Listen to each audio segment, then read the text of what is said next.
All right, everybody. It is time for the Sunday Night Talk. Although the season hasn't started yet, but we have to preview the season. So with me, as usual for the season, or should I say most of the season, Omar Carmona is here talking preview. Omar, I'm you're guessing back. you're referencing a few shows I may have missed last year. Yes, you go AWOL from I time to go time. AWOL. Okay, so that's not going to happen this year, Pat. Oh, We're are gonna we do. getting a guarantee this early in the season? Pat. This year I am very focused on NFL football. All right. Okay. What does that mean? Well, what I appreciated about this year, especially, was that there didn't seem to be an off season. It just seemed the NFL took it was in the news all year long. NFL, it was holdouts.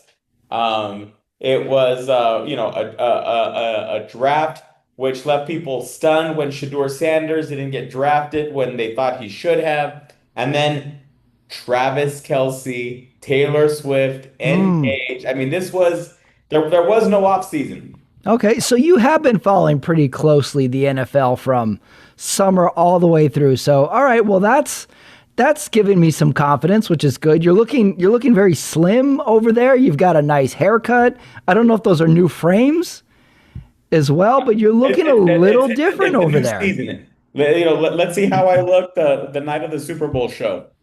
Oh my God. Wow. Well, we've already had a prediction. So I made a list. I sent it to you a few days ago. We're just going to run through this list and we're going to talk about our hopes and dreams for the season, stories we like, stories we didn't like, what we took in as individuals this offseason. And then we're going to do a little review of our categories to people who are new to the show because we picked up a bunch of subscribers this summer through some of my other shows and on the channel. So we've got some new listeners now. So we need to not only prep ourselves, but we need to prep the audience for what's happening. Let's start off here with our first topic, or I should say the overarching question. And I really debated on if I should spring this on you or if I should send it to you to do some thinking on it. And I decided to send it to you. So hopefully you've done some thinking on it.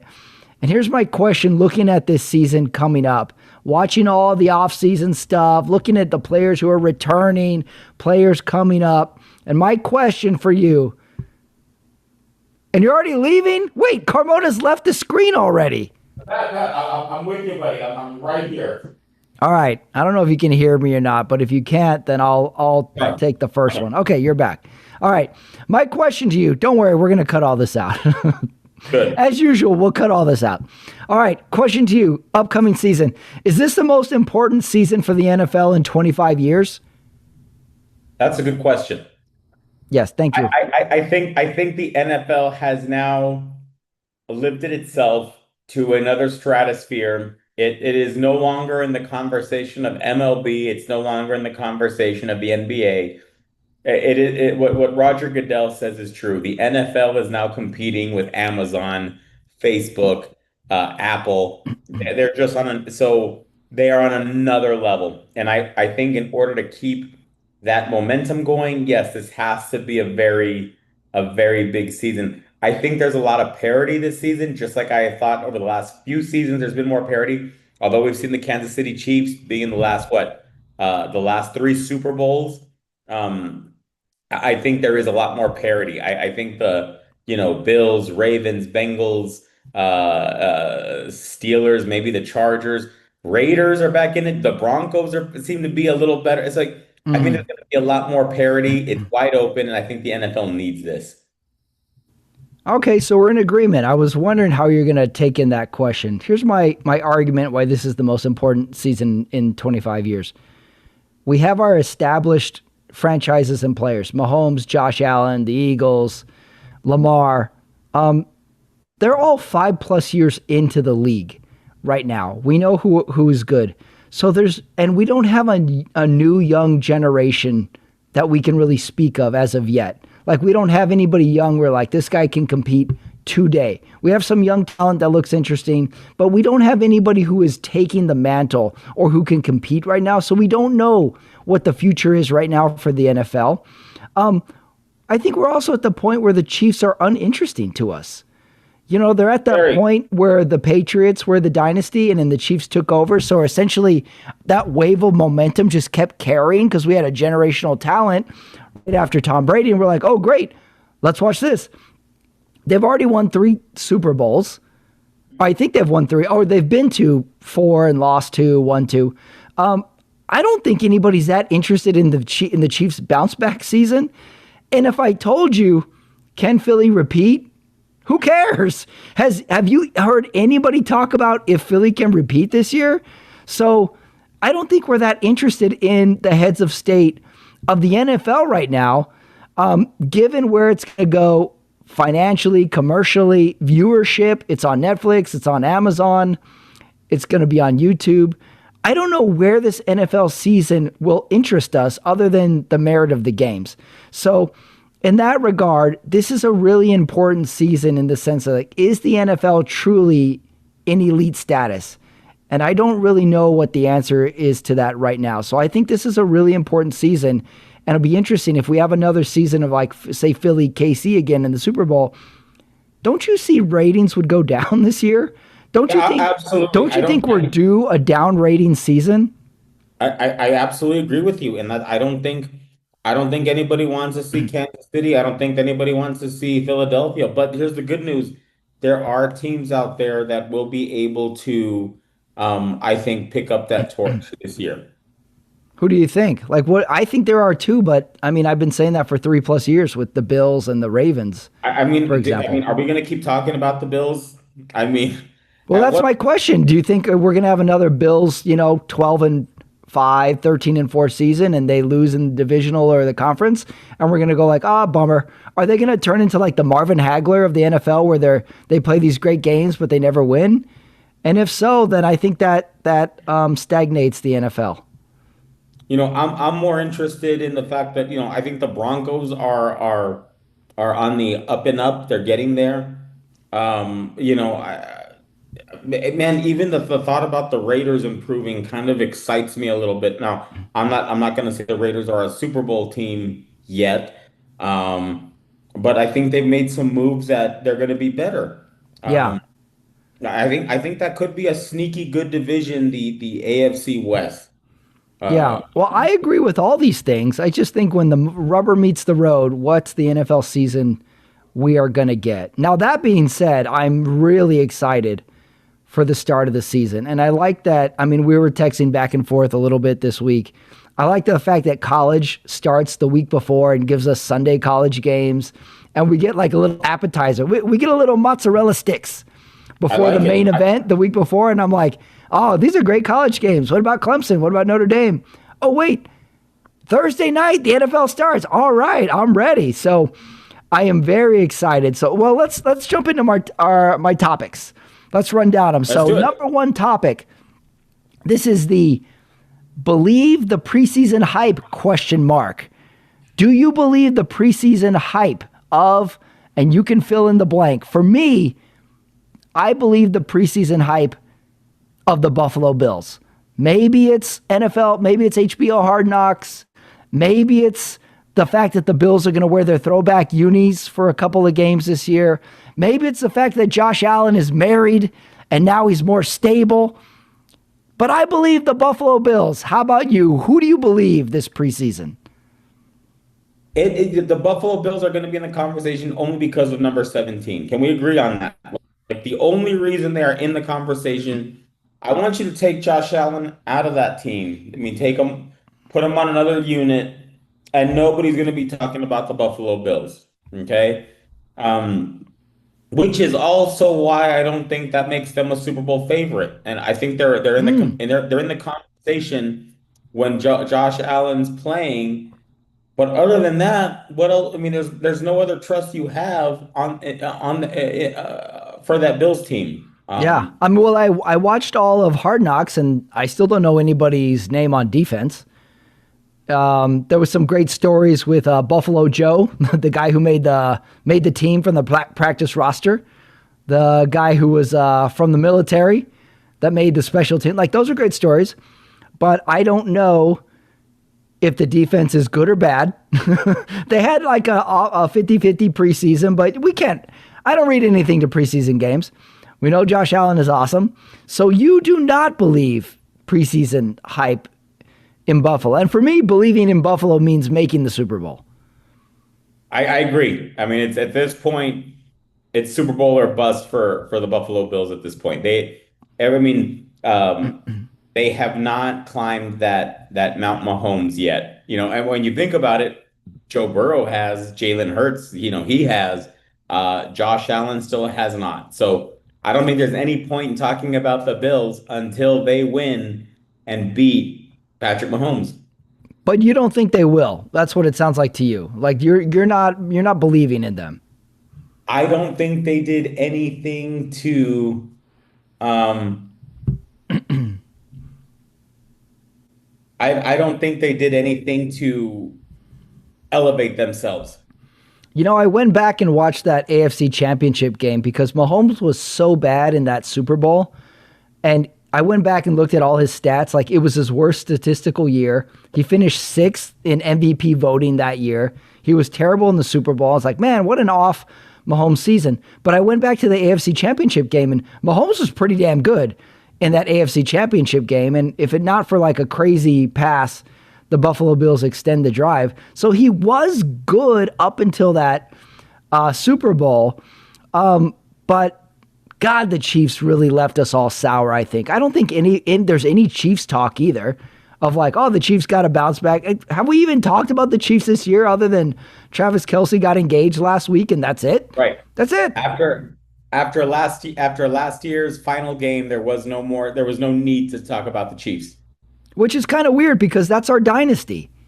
And we're like over it. And back to they're uninteresting. They stick to the script. That's fine. They don't have any drama. Like Mahomes has no drama. There's been a few drama with other players, but nothing that grabs the big headlines. And I think we're kind of bored. I think we're bored with the Chiefs. I think so. All right. Well, let's go on to my next topic then. Who do you not believe the preseason hype in? And for these, I have two offerings. I don't believe any preseason hype with Aaron Rodgers on the Steelers. And I'm not buying Denver this year with the preseason hype. Everybody loves Denver. I'm not buying it. I think every time there's like a hot team that everybody talks about all preseason, they never perform. It's kind of like coming back from school from the summer and everybody's talking about that one girl who got hot over the summer. And you're like, I'm going to wait to see it. And they're like, no, dude, she got extensions. No, she dyed her hair. She's hot now. And I go like, I don't know. She still needs contacts and she's still wearing weird clothes. So where are you on my do not believe the preseason hype of? Okay, Denver, I am going to say they are going to be better. I think you're a little sour on Denver because I think I'm sour. They've made a bigger jump than the Raiders have made, and I think that bothers you a little What bit. jump did they make? I mean, well, coach and QB second year, that's a jump, I guess. And I think that jump is big enough. I think that jump is big enough. So, Well, I did auto draft Bo Nix in my fantasy team, so I kind of believe, I guess. okay. I auto draft believe. My thought is I'm not really buying the NFC North. Okay, I don't I even with the and it kind of squeezed into the preseason hype talk was after Micah Parsons was obviously traded away from Dallas to Green Bay. Yeah, that's kind of fresh news. A couple days I old. don't think that puts them above. Okay. I'm not too sold on the Vikings, them starting with JJ McCarthy, although, it was an injury that brought him took him out last year. I think they're still, they got, I just don't see them being, a playoff lock. And I don't know. What do you think about the Lions? I mean, they were in the they had a deep playoff run. They had that long winning streak last year. They ran into a red hot Washington team that otherwise they usually win that game. And they lost both coordinators. Yep. So, and I think Dan Campbell's a good coach who's going to be able to try to, keep them locked in? Absolutely. But I just can't say for sure. I don't know what that division is going to do. I don't see any Super Bowl. I just don't see any Super Bowl winners there. Okay, you're down in the division. How about my Rodgers? I don't believe any preseason hype on Rodgers. You see anything coming out of that guy? I mean, He's 41 or maybe 42? he's improving. Maybe he improves the Steelers. But are you going to put them over the Ravens? No, I, I I can't don't. say I would on paper. I don't think he wanted to get hit last year. I think he was a bad teammate, bad leader. He probably had a hand in getting the coach fired. And I like Aaron Rodgers. I think he's an interesting guy, but on the field, he really soured me with how he is as a teammate. And now he goes to the Steelers. I don't know what's going on there. Maybe it's a good relationship with Tomlin and him. He's a better coach. He's well established. And like every preseason story you hear is like, oh, Rodgers and Tomlin, what a great union. I was like, yeah, until they go 2-4, then it's gonna get ugly. That's how Right. these things go. So I'm out on Rodgers. I just didn't like the way he played last year. And I'm not going with Denver. But you said maybe I'm just sour. Maybe. Okay. All right, here's my next segment. This one's called the QB Mount Rushmore. And I got on my Mount Rushmore Lamar, Josh Allen, Patrick Mahomes, and Joe Burrow. And would it surprise you if my least favorite QB on here is Patrick Mahomes? I believe that. Yeah, why am I so why is America so down on Mahomes? That Super Bowl was just too big of a misstep, right? Is that what we're all thinking? It left a real bad taste, I think, in people's mouths. All right, so let's just go through the four. Do you have a different four, by the way, would you stick with that four? Because I I would couldn't stick, find anyone else to put in I there. would stick with that four. Yeah. Okay. I mean, like, who else could you put? Golf? Stafford? Right. Baker? I don't think anybody you could really switch the four spot for. Okay, so let's just go up or down. Up or down on Lamar this season. Up. Okay. Up or down on Josh Allen this season. Up. Wow. Okay. My Mahomes? problem, but here's the thing, my problem's not with them. It's with everyone around them. Yeah, okay. Well, I'm guessing, yeah, up or down on them as a whole, as a team, I guess is my question. Yeah, it's hard with the NFL when one player is the by far leader, great player on it. But okay. What about Mahomes, up or down this year? Down. Down. Wow. And how about Joe Burrow? Up. Wow. How about like Cincinnati had one of the weirdest seasons last year, didn't they? They kept losing close games, and we wouldn't give up on them. They played a lot of close games. They lost a lot in the beginning. Now the record for Cincinnati over the last 4 or 5 years in the month of September is very concerning. They don't win in September. Hmm. Now, when you think about it, because they start off so flat, that's why they haven't been in the playoffs the last 2 years, right? Yeah. Hmm.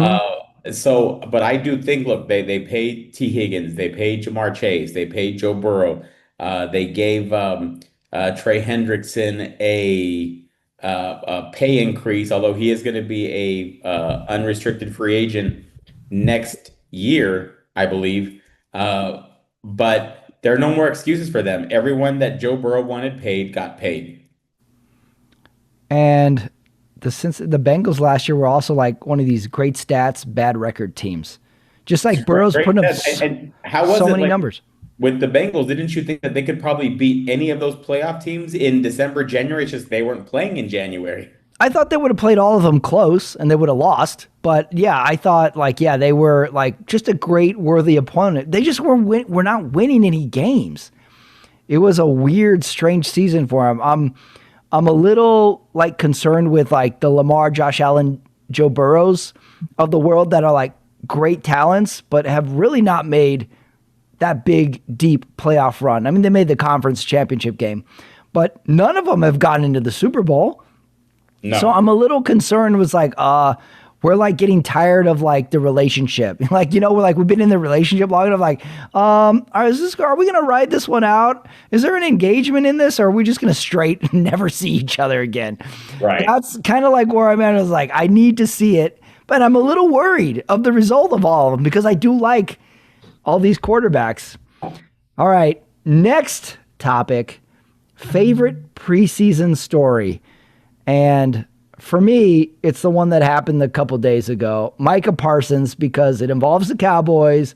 Lots of people in my friend groups and family groups, very opinionated. So let me just ask you, where do you come down on the Micah Parsons trade? Opinionated because they were just fresh seeing the documentary on Netflix. Yeah, well, we're going to get to that too. Yeah. Right. Yeah, that is fresh in a lot of people's minds right now. It was amazing how everything turned around. Now, one thing that is obvious though is that had Jerry Jones done this deal back in February, March, April, we wouldn't be here talking about this right now. Obviously, it was a long off season for both sides. A lot of talking in the media. Everyone wanted to get their narrative out, but it was a sloppy situation. But you do hate to see a franchise player like that who actually wanted, I think, to be in Dallas. Now he's leaving. He did? He took a nap on the bench. Yeah, that was. He's got to do that. I mean, he's trying to prove his point too. I think I'm like the only one who likes the trade. Or like the guy, are we totally negating the fact the guy sucked last year? The guy sucked. He was not good last year. I think like the second half of the season, he had 8 tackles and a sack. Patrick, he's the only player on that defense. So of course, these blockers, they're focused on Micah Parsons if no one else is going to do it. I think the same applies. We talk about these offenses and how these great receivers like Jamar Chase and Justin Jefferson, CeeDee Lamb, how they make other defenses focus on them running backs like Saquon and Henry. But it's also applies, I think, to defenses too. I mean, these guys focus on we're going to stop Micah Parsons. He is not going to beat us, but he's that kind of a player. I'm going to rename this segment Defense Attorney Omar Carmona for Micah Parsons. I like it. I mean, I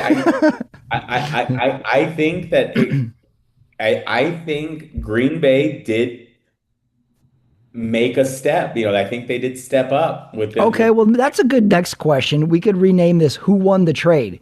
Did Dallas get more out of this trade? Or did Green Bay get more out of the trade? Or are both parties unhappy?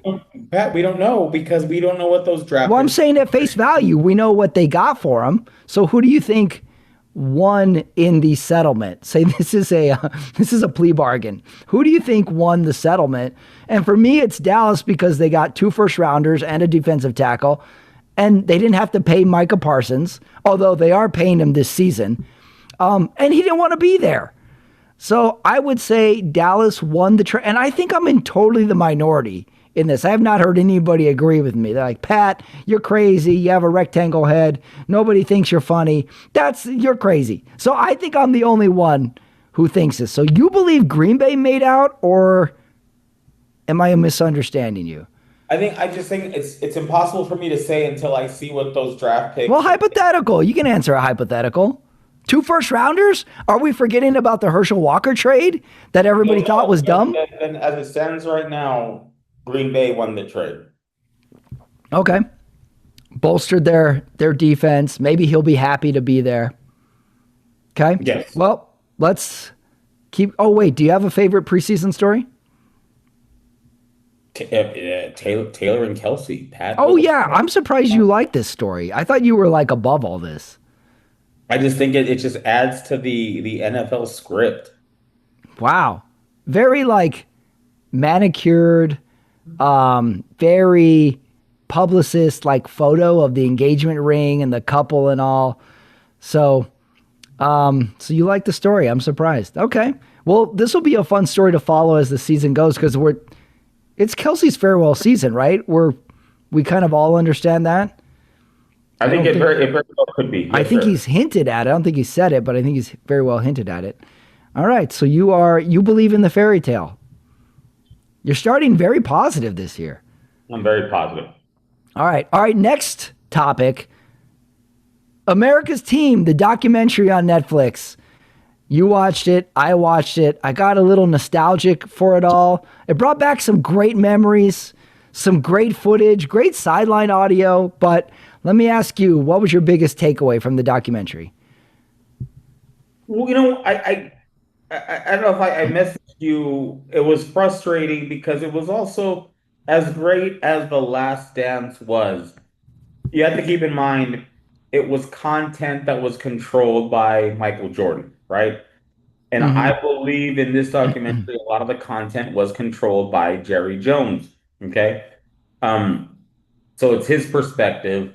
And I know he wants to look like this gambler that risks everything, as he, basically from when he bought the Cowboys to his dealings with free agents and draft picks and whatnot. And he has made a lot of money for the NFL. But again, that whole story was told by Jerry Jones. Now, one thing I did appreciate about the documentary was when the players were talking about their experience playing those games. That was really fun. Hearing Michael Irvin, Emmitt Smith, Troy Aikman talk about what it was like to play those 49er teams in the mid 90s, to play those Packer teams. I thought that was great. Mm-hmm. Yeah, I don't think anything from a big corporation, team, owner really gets to the surface without their approval in some regard. But I don't think he came off perfect in that documentary. I thought there were some really unflattering things about him. The fact that the fact that he didn't know about a lot of the trade. Jimmy Johnson's like, he didn't know anything about the trades. He was just like, he put cameras in the draft room. I was like, what are these cameras here for? He did this. And the children, the son that was like, we had a deal and we said, okay, this is what we're going to negotiate with. And then dad comes out of the office and goes, yeah, we got it done. We got it done. What did we talk about, Dad? That, like, I don't think he came off great. And I almost think the Jones family documentary would be the most interesting thing. It sounds like there is a lot of Jones opinions that go back and forth in that family. That would be pretty interesting. And it kind of bummed me out at the end when the daughter is talking about Jerry Jones's grandkids and she's saying, like, the grandkids, they never got to experience the Dallas dynasty.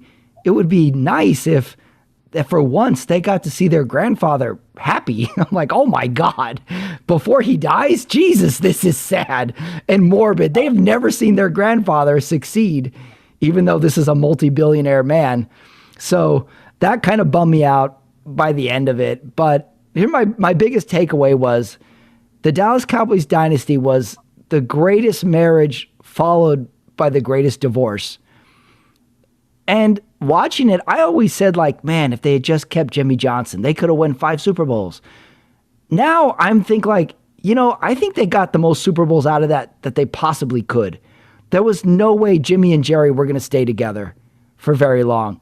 The fact that they got 2 and then the Switzer one was probably the most they could have got. Would you say of all dynasties, they may have the biggest what if? I would say they had the greatest ceiling from a talent wise. Right. It seems like even when you talk about the Steelers of the 70s, the Niners of the 80s, it's like they peaked and that's what they did. You know what I mean? They did, I think, what they set out to do. It feels like when you talk about those Dallas teams of the 90s, it's like, wow, they probably could have gone more, and Yeah. I don't think you can say the same thing about the Steelers, I even think maybe you can argue the Patriots peaked, although their peak was bigger than everyone else, and higher than everyone else's. But it just seems like we kind of knew what the Patriots were all about. We knew what the Niners in those years and the Steelers in those years were all about. We really don't know what else the Cowboys could have done. Yeah, we don't. We never will. But I just don't think they could have kept that band together. The Jerry and Jimmy relationship was just too volatile. They both burned too hot. The fact that they got 2 Super Bowls out of it was the most they could have got out of it together. Now I kind of believe that, given their personalities. Because it was funny, after that second Super Bowl, Jimmy Johnson is out after that second Super Bowl pretty quick. And then they put in Switzer. They lose that next year to the Niners, and then they win that next year. And then they just, the slow decline of the Cowboys after that is what happens next. And my other biggest takeaway of the documentary was just how close Aikman, Emmett, and Irvin were. Like, they were like essentially the children of the Jimmy Johnson and Jerry Jones marriage. And they had each other's backs. They never had a rift. And Michael Irvin is a complete maniac. He's stabbing people. He's got a house just for doing cocaine. Emmett Smith is just. I thought he was the most fascinating character in that whole documentary. And a great storyteller. I love that he's still in our life as a commentator now. And Emmett Smith is just like this prodigy running back, and Troy Aikman is essentially this stoic leader of it all. Just those three friends. That the fact that they're still friends together was, I mean, the greatest outcome of that whole dynasty of it. I really enjoyed it. It was just so fun to go back to the 90s and how we didn't have Instagram and X, and Emmett Smith is just conducting little press conferences on the lawn of training camp, and Jimmy Johnson and Jerry Jones are sitting down with Bob Costas, and Bob Costas is like, do you like each other? I'm like, this would never happen today. They would never do this. And then we just watch it and we go, okay, we'll see you at the game on Sunday. Back to football. Back to football. It was a different era. Did it make you nostalgic for that Niners team? Absolutely. I mean, because that Niners team dynasty has an argument too. It was. I mean, yeah. If it wasn't for the big three in Dallas, we could have easily put up another 2 Super Bowls on top of what we had in the 80s. So. Yeah, it was nostalgic, but it was great to hear their perspective, their stories. And I think I told maybe in the offseason, I really got into audiobooks during my walks, and I got into Jeff Pearlman, and of course he wrote a great book about the Cowboys of the 90s. So I was familiar with a lot of these stories, the stabbing, the White House. The stabbing. How about Eric Allen almost dying in a car? Yeah, that was. And his own teammates take him to the emergency room. Just unbelievable chaos. Right. In this team. How about Barry Switzer telling Troy Aikman he's a racist? He's like, how come you don't get mad at any black players? Yeah, that Or how come you only get mad at black players? That was ridiculous. I realized the cancer, so to speak, that relationship became in the locker room between Switzer and Troy. Yeah, that was ugly. And then the fact that Barry Switzer actually won over a lot of the play. Like, Irvin loved him. Emmett Smith loved him. Like, it was an interesting documentary of people that you can like and dislike at the same time. I think Jerry Jones falls in this category. The guy built a dynasty, but he also is kind of a renegade. And he's also, like, I put this in my most surprising category. Jerry Jones is like the modern day Al Davis. Just like, hey, NFL, we made a plan. Oh, yeah, I'm going to break the plan. I'm signing with Pepsi. Oh, okay, right. I'm going to sign with Nike. It's like, hey, we're all in this together. Who says? Just like a constant sort of combatant to the NFL. And I can see why that really, really rubs people the wrong way. And yet still a great gambler, entrepreneur, built a dynasty. I like him and dislike him, Jerry Jones, coming out of this documentary. What was your biggest surprise from the documentary? You know, I think the biggest surprise to me was I think the dynamic of those big three. You know, the Aikman and you want to talk about three people that are so opposite each other on you know, like their personalities. And yeah, that's a great point. You know, I think that but the way that they could make it work. You know, Michael Irvin was basically out of control, you know, and I think, you know, and Emmett Smith was somebody that it seemed like just didn't get the respect, you know, Emmett deserved, which boiled over to that holdout. And then the holdout was such a big story when it was going on. I remember that. And then Troyman not really being that vocal leader, right? Like, you know, like other quarterbacks like Tom Brady and Peyton Manning. Troyman was just a guy that just showed up and did his thing, you know.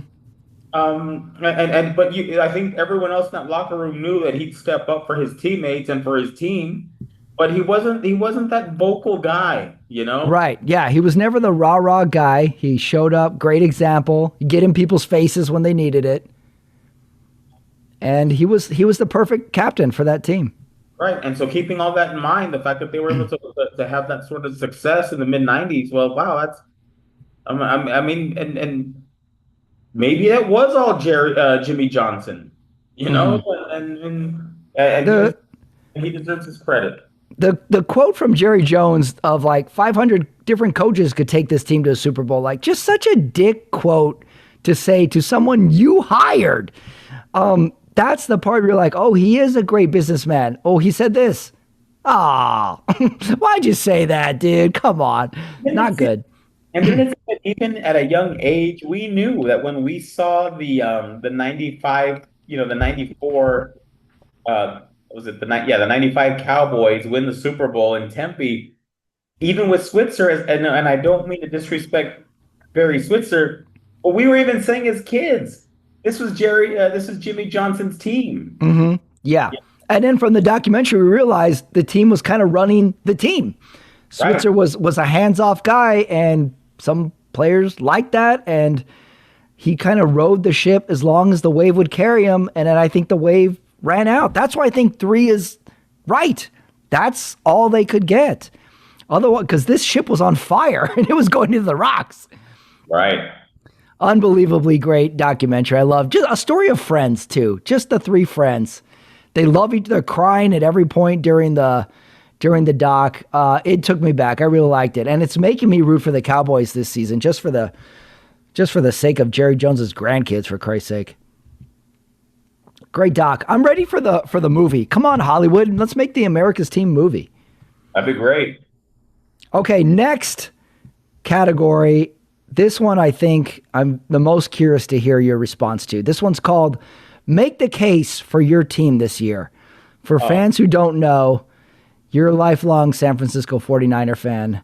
I am lifelong Oakland Raider, LA Raider, back to Oakland, Las Vegas Raider fan. So this year, Omar, and I even have some details where I'm going to make the case for your team on my own end. But let me hear it in your words. Make the case for your team this year. Well, we have the quote unquote easiest schedule in Yeah, all of I have that written down too. so is there a good possibility if we stay healthy, yes, that we could make the playoffs and have a good playoff run? That's the big question. Can we stay healthy? Yeah, like we say that every year, but it seems San Francisco is the most injury prone. Is Kyle Shanahan ready to close games out? And I say that, I mean close games that they should be winning, Can your receiver not get shot in the preseason? for a necklace. Yeah, these are all things that Brandon Ayuk still hurt. We lost Debo Samuel. Debo's gone. Yep. Debo's gone. Okay. And Jawan Jennings is not happy with his contract situation. They paid Purdy. Purdy's locked in. And we knew he was going to get paid, right? We knew he had to get paid. But there's still so many questions. So I think given the benefit of the easy schedule, the benefit of I don't see the Seahawks, Cardinals, Rams being an overwhelming favorite to win that division. So I do think that's good for the Niners. Okay, so you're saying guys this is the year everyone stays healthy. Where do you see yourself going over under 10 wins? I'm going to go over. I'm going to go 11 wins. That'll be over. Okay. So you're thinking 11 wins, that's what, a wild card? Or does 11 win the division? I'm thinking me being as optimistic as possible, 11-6. Winning the division? Winning the division at 11-6. Okay, got it. Okay, that's a good case. Also, I just think Shanahan's too good a coach to go down 2 years in a row like this. I think he's and they hired Robert Saleh. Robert Saleh's back. He's back. He's like back. him. Some coaches are best as an assistant coach. We like him. Okay, so week 1, you're at Seattle. What do you think? Oh, you're gonna do this to me? Okay. Yeah, well, how do you think this is gonna go? Week 1, Seattle. Niners 24, Seahawks 13. Oh, so hot start. Hot start. I Hot got. start. Oh, one more San Francisco thought piggybacked on the documentary. What I want to go back and see what happened to the 49ers that season Dallas won their third. Were the Niners good that year? Were the Niners like that was the year the Niners were coming off their Super Bowl win? Because they didn't make the NFC Championship. Like what happened there? Why weren't they a better competitor? Was it injuries? What's going on there? I need a little rewind on that season. For last year? No, the year that the Niners were trying to repeat after the Charger win. Oh, well, Like what happened there? there was still a very good Dallas team, and But the Niners didn't make the conference championship that year. The Packers no, did. and the Packers came up, and the Panthers got better. So no, there was just some teams caught up to them, and that window closed. How far did they get in the playoffs that year? Do you remember? Did they lose to the Packers somewhere in there? I think they lost the Packers in the divisional. Really? I kind of thought the Niners had dynasty potential there. Steve Young, Jerry Rice still had a couple good years in them. Ricky Waters. They lost Dion, of course.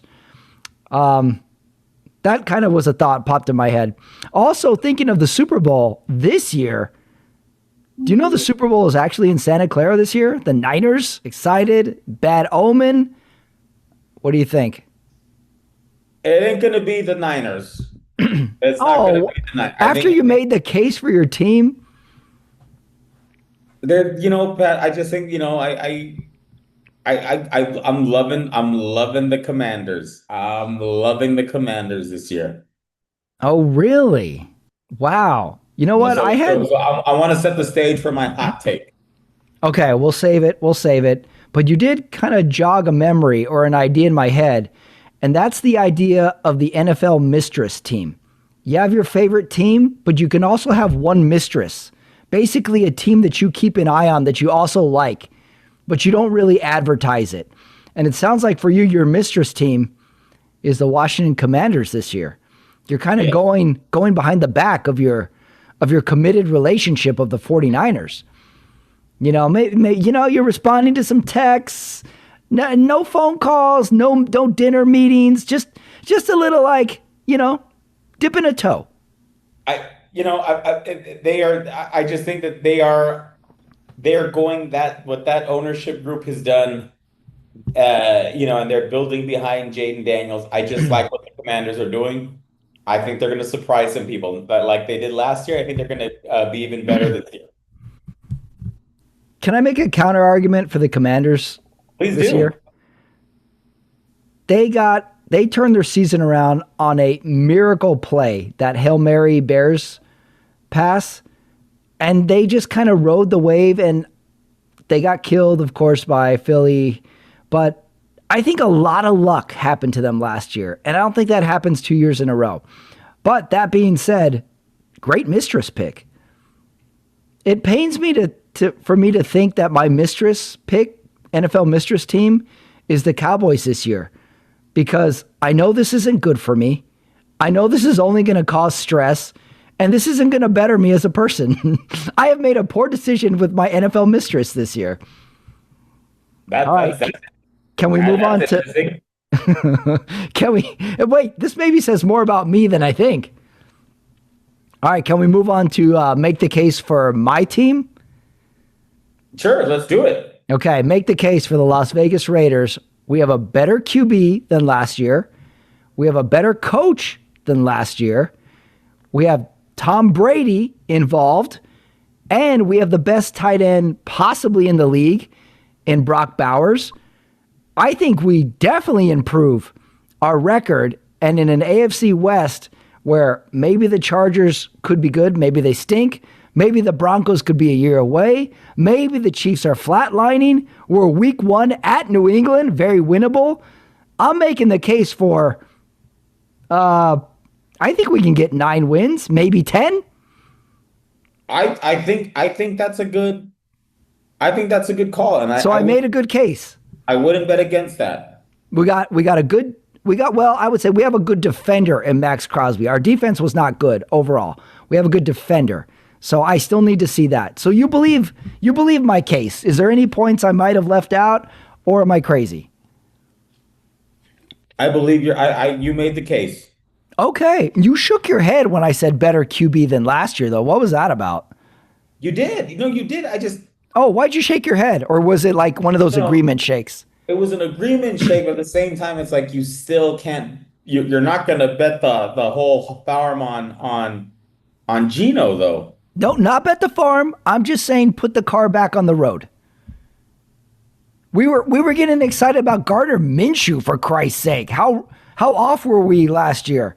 Minshew, Aiden O'Connell. We did not have a quarterback last year. Okay, so we made the case. Good Yeah, segment, everybody. is Jimmy G's now with the Rams, right? Jimmy G's on the Rams, yeah. With Why'd you bring him up? With Devontae Adams? Did Devontae go to the Rams? He did. Wait. What are you saying here? No, I just remember on the sideline, Devontae talking how badly he hated Jimmy G, and now Jimmy G's his backup quarterback, so we better hope, 70-year-old Matt Stafford doesn't get hurt. I know Matt Stafford is just like a broken jigsaw puzzle, and he's like 34 years old. He's just one of these old guys who's young. If something happens to Matt Stafford, that's going to be an interesting in-season story. I don't think anybody's super high on the Rams this year because of the the erector set that is Matt Stafford. Right. Okay. It seems like his wife makes more headlines. Yeah. Is Stafford the one that has a bunch of kids? I think you're thinking Phillip Rivers. Rivers definitely had a lot of kids. I think Stafford only has 2. You're right. All right. Well, we made the case for each of our teams. That was pretty good. All right. Let's go to week 1 key matchups. I wrote down my favorite Sunday and Monday, Thursday and Friday game this year. So let's start with Thursday. Dallas at Philly. Excited? Gonna watch it? On in the background? Where are you? Patrick, of course I'm going to watch it. What kind of question is that? Of course we. Well, sometimes we get to on in the background status in some of these games. Patrick, you and I would watch Titans Cardinals. That's true. Wait, are they playing? I'm going to watch that game. I love me some what's the Titans quarterback's name? I already forgot. I don't care. Cam Ward. Who? Cam Ward. Cam Ward. Oh, I'm thinking of the other guy. Oh, I'm thinking Will Levis. Will Levis. Give me some Will Levis and some Neil Lomax from back in the day. Okay, so you're definitely watching Dallas Philly. Me too, because I told you Dallas is my mistress team this year. Can't wait for that one. Friday game, KC at the LA Chargers. AFC West matchup right off the bat. I'm going to go with the Chargers in a close game.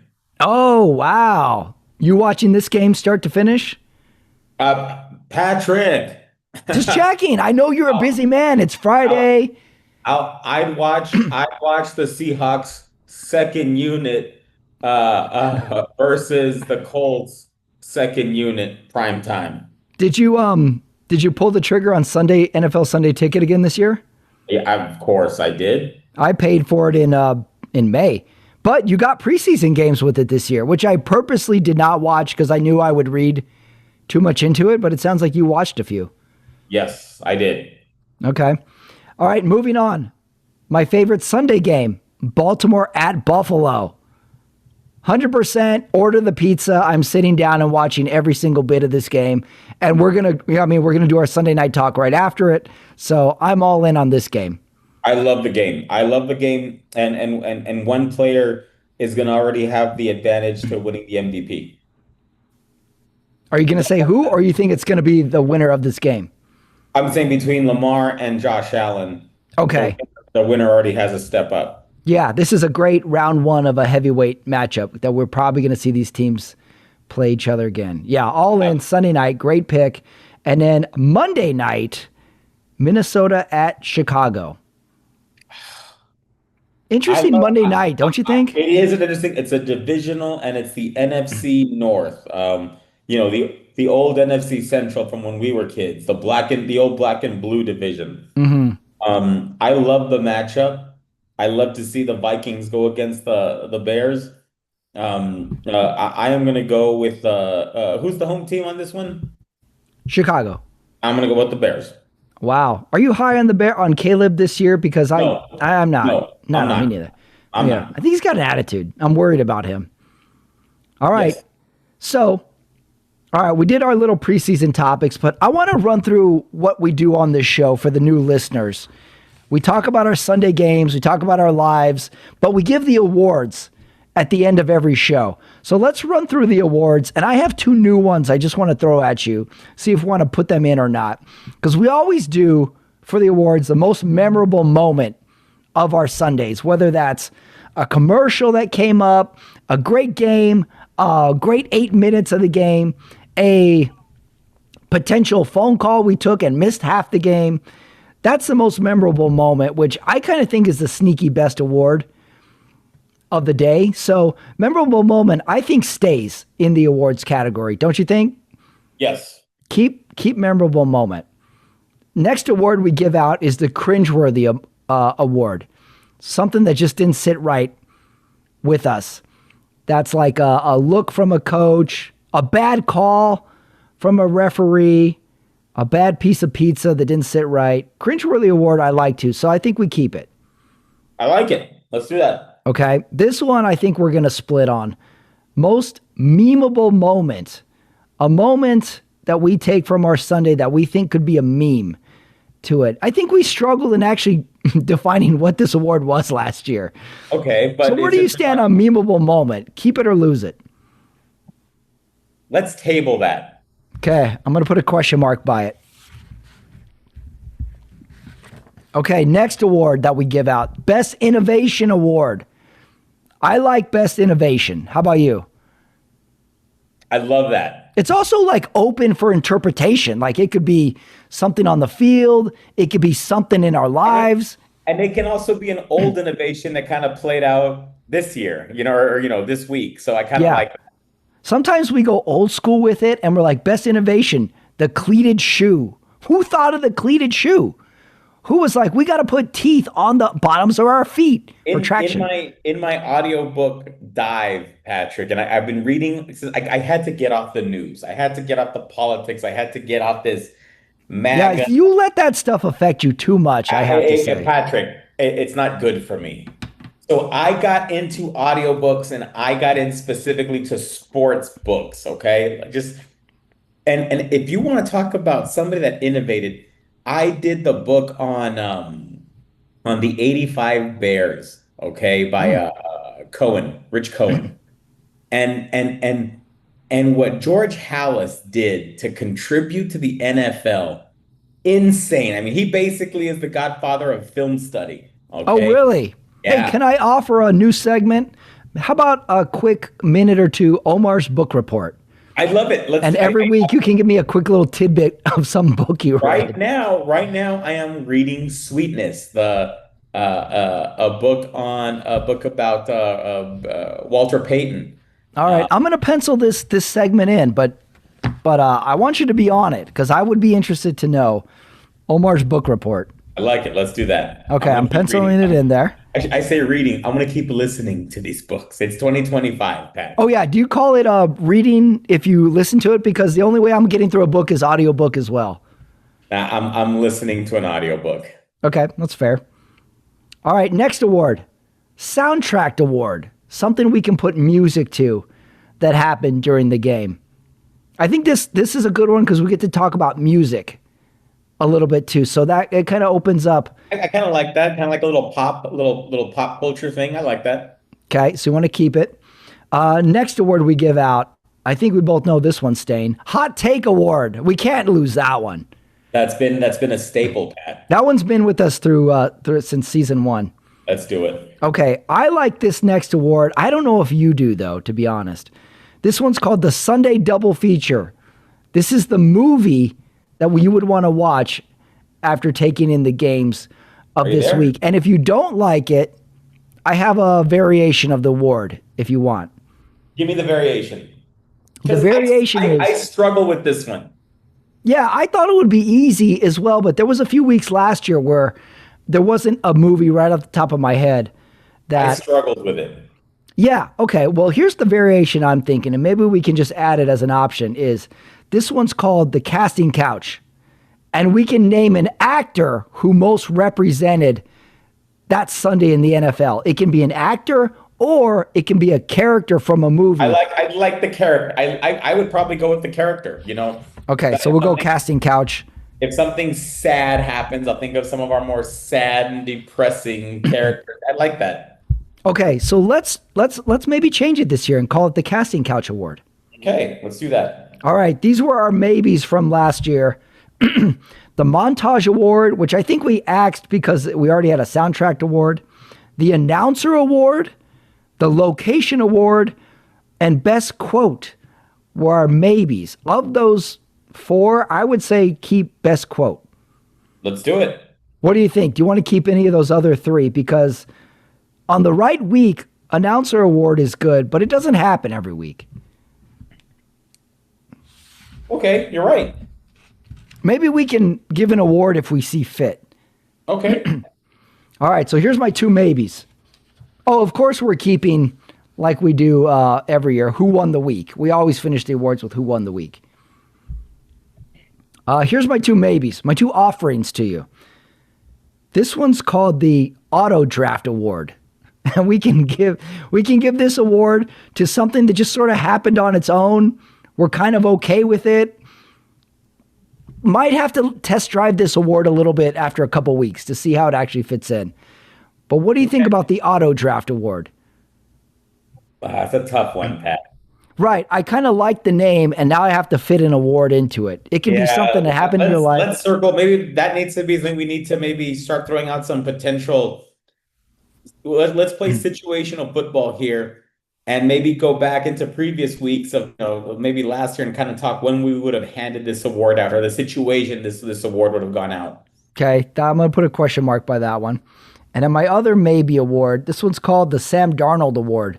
This goes to something you liked all last year, and then you fucking hated it at the end of the year. Did Sam Darnold have the biggest 180 we've ever seen all year? Why is Sam Darnold catching strays on this show all of a sudden? He was the guy all year. We loved him. What a story. He went and they lifted him up. He had one bad playoff game, and we're like, fuck that guy. Trade his ass. Yeah. God, did that guy have the worst ending to a season? Absolutely. And now he's on Seattle against your Niners in week 1. Yep. Okay, Sam Darnold Award, that's a question mark of who we started out liking and then we didn't like at the end of the year. Poor Sam Darnold. He might have got the Sam Darnold Award last year. All right, well, that was the preview show for the Sunday Night Talk. Well, we are going to be recording. Pat, you got to give me your pick for the Eagles Cowboys. Did I miss it? Oh, I didn't give a pick. Let me give a pick. Well, let's do picks. Let's do some quick picks real quick. We got. Oh, you want to go through the picks of my 4 marquee games? Yeah, dude. Okay. Well, I'm going to go Dallas over Philly. Sentimental. Whoa! Listen, now we need to be talking about this. I told you I'm Dallas is my mistress. Patrick. This is a little bit of a more of an emotional pick because I'm sad for Jerry Jones' grandkids. I think Cowboys need a little bit of a facelift. I think they need a little bit of a rebooting. They need some damage control from this offseason and Parsons. And the Super Bowl winner isn't guaranteed to win week 1. Like we always see the Super Bowl winner lose week 1. So I'm going to go Dallas. I'm going to go Dallas 24-17 in this one. Patrick, you're on fire. You're starting off like wow. Like you're a little. Are you drinking? No, but I'm gonna start. Well, I told you this mistress isn't good for me. You sound like somebody that's got a lot of red flags in a new relationship. There's a lot of red flags. Dallas is definitely a red flag in a relationship. But maybe we need a. But you like it, right? Is it safe? Right. I'm one of these guys. I'm like, oh, no more drama, and then goes looking for the drama. You're like, you're one of those guys. Like every Cowboys. You're saying, I can change her. Yeah. I think the Cowboys are saying they can change me. Right. Yeah, this is not good for me. I'm not only am I going to go Eagles, I'm going to go Eagles big. Okay. Ooh. I'm going Eagles 34. The Dallas Cowboys will put up 17. Wow. How dare you speak so poorly of my Guma You're on this oh, show? come on. You're eating the gabagool now. That's right. Okay, Friday game. KC at LA Chargers. 20. I'm gonna go 20 to 19 Chargers. Okay. I'm going to go 34-17 KC because I think the Chargers are starting out slow this year. Okay. Okay, we split on that one. Sunday, heavyweight matchup, Baltimore at Buffalo. Who you pick someone? Who'd you already pick? You picked Buffalo. If I have a side note on the Chargers, I think that now that there's not going to be any more job distractions, my fear with Jim Harbaugh, even when he's in college, my fear with Jim Harbaugh is, are the pros going to lure him away? When he's in the pros, my fear is college going to lure him away? Oh, yeah. Well, I could see. now Is this his second or third year on the Chargers? second, he will Second. not. Okay. And now since he has a 10-year show cause with the with NCAA, he's never going back to college. So I think he's going to be Oh, more. right. He had some unceremonial exits. Okay. Yes. All right. So you're going to go. Oh, you went side note there. Okay. Back to Baltimore, Buffalo. Yeah, I'm gonna go Buffalo. I'm gonna go Buffalo 31. I'm gonna go 28 Ravens.